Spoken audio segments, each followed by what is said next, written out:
আলোচিত তরুণ রাজনৈতিক কর্মী ও বৈষম্য বিরোধী আন্দোলনের অন্যতম নেতা সার্জিস আলম এবার ঈদুল আজহা উপলক্ষে কোরবানির জন্য বিশাল আকৃতির একটি গরু ক্রয় করেছেন।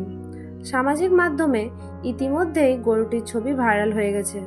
বিশাল দেহী এই গরুটি দেখে অনেকেই কৌতূহল প্রকাশ করেছেন। এত বড় গরুর দাম কত? অনেকে মন্তব্য করেছেন, এই গরু তো একেবারে কিং সাইজ। যদিও গরুটির সঠিক মূল্য এখনো প্রকাশ করা হয়নি, তবে ধারণা করা হচ্ছে এটি কয়েক লক্ষাধিক টাকা খরচ করে কেনা হয়েছে। স্থানীয় কোরবানির হাট থেকে এই গরু কেনার সময় সার্জিস আলম নিজেই উপস্থিত ছিলেন বলে জানা গেছে। সূত্র জানায়, এটি দেশের উত্তরাঞ্চলের একটি খামার থেকে আনা হয়েছে।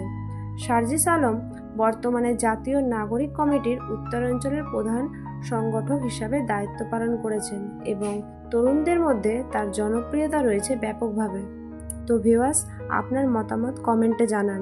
এই গরুর দাম কত হতে পারে বলে আপনি মনে করছেন? ধন্যবাদ।